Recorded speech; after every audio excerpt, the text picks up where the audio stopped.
Hey, as they always say, it's always the same blue sky.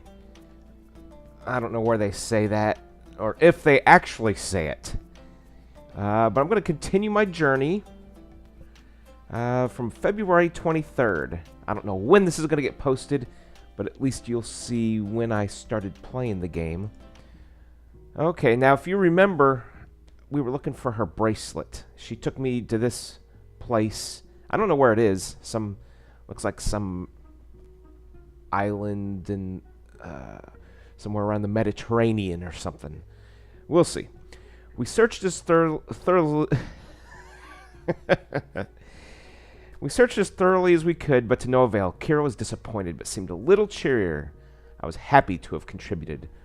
The conversation now seemed to flow more freely as we continued towards our destination. So here we are then, Kira said, turning suddenly at the end of an alley. Our faces were now only inches apart. Man, if this gets much juicier, I may have to quit playing this one. Her relaxed, soothing breath caressed my face. I may even stop reading. The town center! As she said this, she leant to one side, examining my expression. I felt the light she had been guarding hit my face. I was greeted with a bustling, charming, pretty town center, modern yet quaint. She giggled, and I realized she had expected my slightly stunned reaction. I love this town. There's always a really good atmosphere. Would you like to see some of my favorite stores? Yeah, sure, I said, smiling at her enthusiasm. Great, because I have impeccable taste. She tapped my nose before she turned around to lead. Oh, I'm in the mood for some Call of Duty. What do you guys say? The side street came out roughly halfway up the steep hill on which the town was situated. Yeah, I can see that. I squinted as we were bathed in warm sunlight, which was intensified by the large number of glass shops. I must be part magpie, as I was entirely seduced, and the constant, cool sea breeze allowed time to take it all in. Magpie? The parts of the buildings which weren't constructed of glass had a very traditional, almost ceramic quality to them.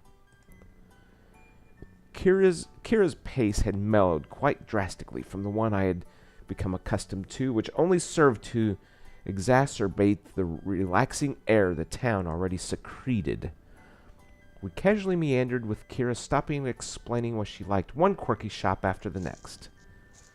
Piffle Bakery was established almost 150 years ago and quickly became famous for its fruit cupcakes. I spend way too much time here.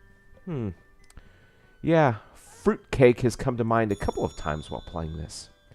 All the clothes here are imported from France. The shop's always full, but no one ever buys anything. I actually have no idea what this shop is. I can only recall actually going into 2 stores, but even that seemed excessive, as Kira had given me a detailed overview of their contents and history beforehand. Some of them seemed far too dramatic or unrealistic to actually be believable, such as the story behind her favorite shop, which sold exquisite glassware.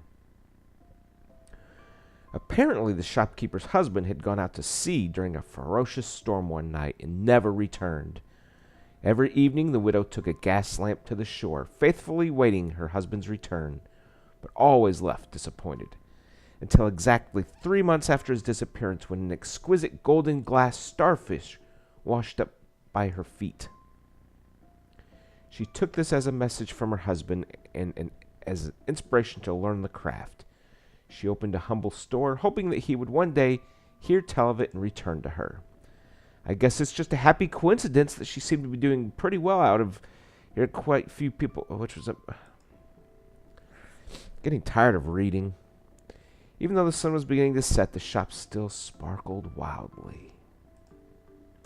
The front display was filled to the brim with colored glass, which seemed intent on conquering the full spectrum. It was really mesmerizing. This is my favorite piece, Kira said, breaking the spell cast by pointing at a dazzling dolphin. I guess it's that one. Oh, a green-colored sea. This one. Sorry, that looks like they almost specialize in dolphins. Or it could be that green one. She was leaning in, fixated on it. Her face didn't show, but I'm sure I saw a shade of sadness in her eyes. She turned to face me, smiling warmly. Do you like milkshakes? Well, I guess. Mind reader, a milkshake's exactly what I need to help me deal with this heat. Let's do it. As it was only a few minutes to closing time, there was only one table still set up. Luckily, it gave us a spectacular view of the setting sun over the rolling tide. Kira seemed quietly thrilled with her Rocky Road milkshake, which looked bigger than her head.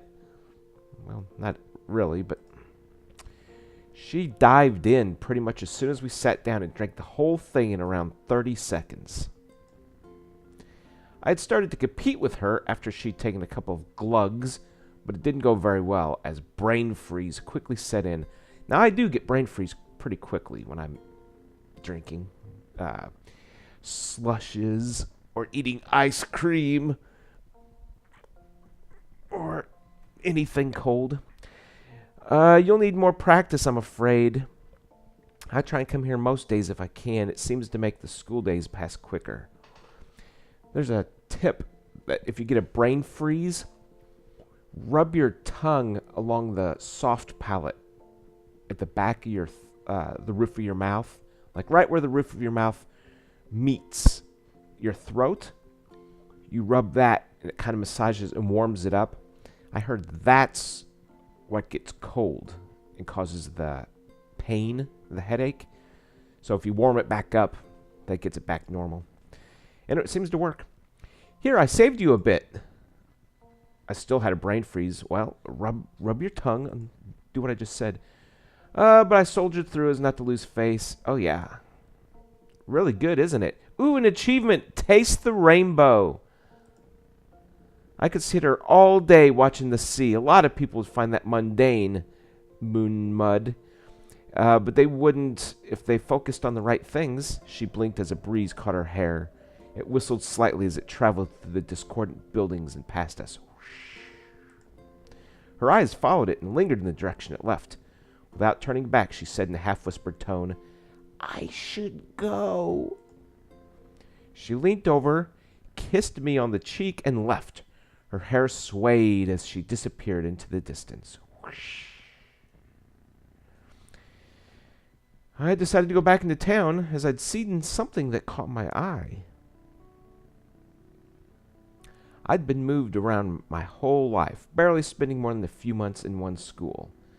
People usually react to this fact with pity, not necessarily expressing it vocally, but it's there in their eyes. This has always made little sense to me. I know no different. It's all I've ever known in my life. School has been... Oh, I'm so bored. Okay. For the first time I can remember... Then again, it's hard not to be charmed by the place, the school, and the peninsula, teachers and pupils.